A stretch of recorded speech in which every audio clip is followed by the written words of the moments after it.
You may remember the old fairy tale of the rich man who asks his three daughters how much each one loves him. The first daughter says, "As I love my life." The second one says, "Better than all the world." The third one says, "I love you as fresh meat loves salt." Thinking that this daughter doesn't love him, the father gets angry and turns her out of his house. The girl wanders until she comes to a palace where she is put to work as a scullery maid. And since this is a fairy tale, the prince of the palace falls in love with her, and they are to be married. People far and wide, including the girl's father, are invited to the wedding banquet. Now, the girl instructs the cooks to fix the meat for the banquet without a mite of salt. When it is served, the meat is so tasteless, no one can eat it. The girl's father bursts into tears, for he realizes how much his daughter loved him and how much he had wronged her. But his daughter, seeing his tears, comes to him and says, "Here I am, Father." They are reunited, and so the father, the prince, and the princess all live happily ever after.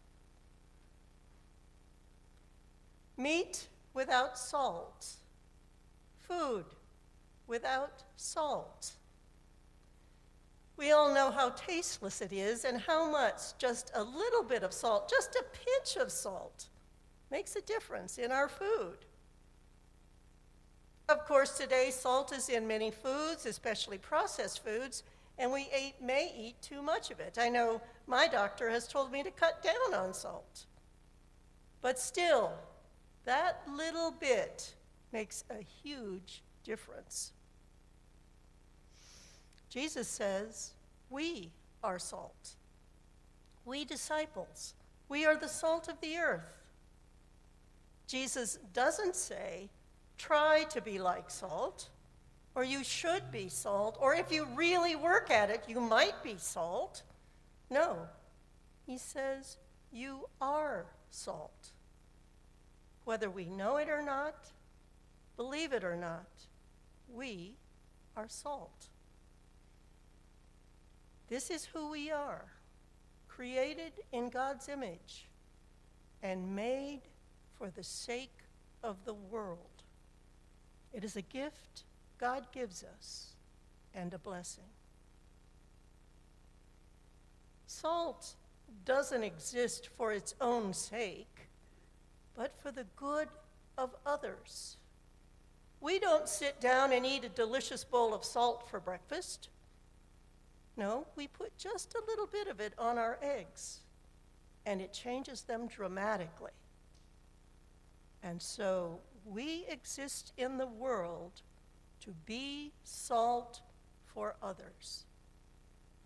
As salt, we enhance life. We give life depth and meaning. We give balance and hope to the world. As salt, we do salt-like things. We give encouragement when someone is discouraged. We share what we have with those in need, and we work for justice for all people. And just one Christian in a group can make a difference, just a pinch of salt. Have you ever been in a meeting and you can see which way the discussion is headed, off towards sort of negativity and trouble, and one person speaks up, says something hopeful, positive, helpful, useful, and the entire feeling in the room changes, almost as if there is a collective sigh of relief. Oh, now we're getting somewhere. That one person was able to be salt to move the discussion toward goodness and hope. We are salt. And Jesus says, we are light. You are the light of the world. The primary function of light is not to be seen for itself, but to illuminate the world, to let things be seen as they are. Once, many years ago, I went camping with a friend in the Cape Breton Highlands in Nova Scotia. I mean, we walked for several days inland to this totally isolated place. I mean, as far as we could see, there were no people, no animals, no houses. There were no dogs barking in the distance, no sound of traffic, nothing except the wind bearing down on us. The clouds rolled in and covered the sky, and it was dark. So dark you felt you could put your hand out and touch the darkness. I lay in my sleeping bag that night as the wind howled and screamed outside the tent. And I lay in the darkness, praying for the light to come soon. And as I think about it, I didn't want the light itself. I wanted to see what the light would illuminate. I wanted to see the inside of the tent. Outside the tent, I wanted to see the ground under my feet. I wanted to see my backpack lying there near the tent, and I wanted to see the mountains in the distance. I wanted the light to illuminate the world. And that is what we disciples do. We illuminate the world for other people. We are light when we show people how much God loves them. We are light when we tell the truth, even if it's difficult to do so. We are light when we sit with someone who is suffering. We are light when we use the gifts God gave us to heal the world.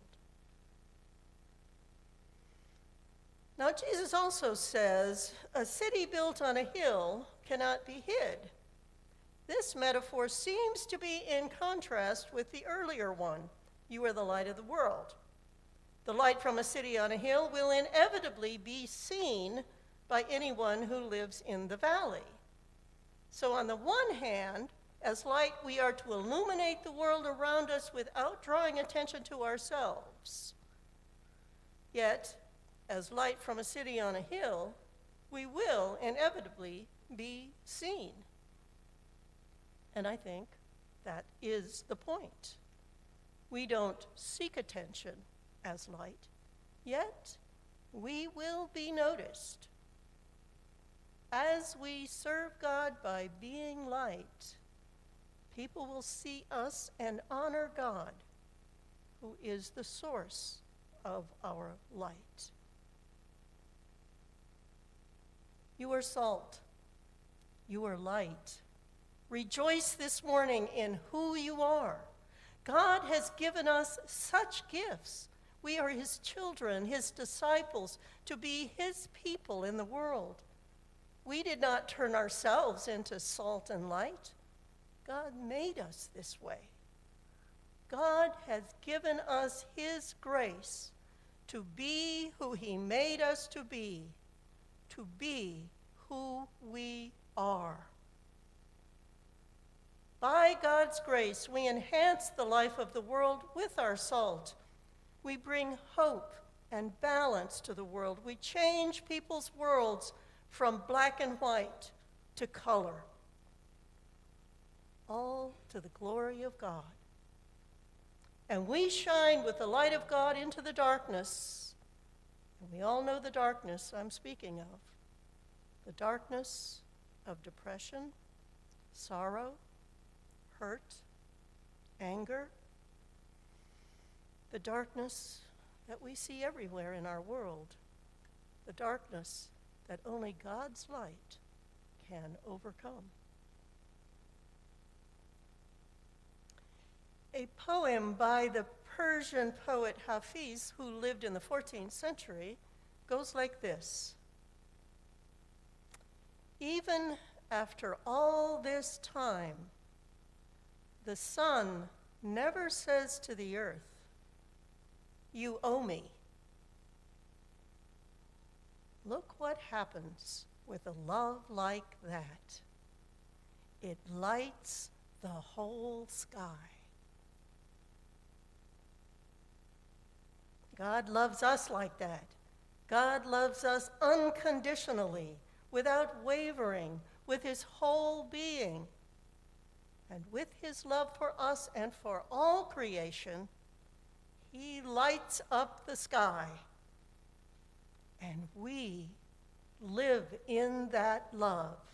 It surrounds us on every side and gives us life and hope and purpose. Through God's grace and love, we are salt and light for the world. We give life goodness and meaning. We bring God's light and love to those around us. This is who we are. Today, be who you are. Amen.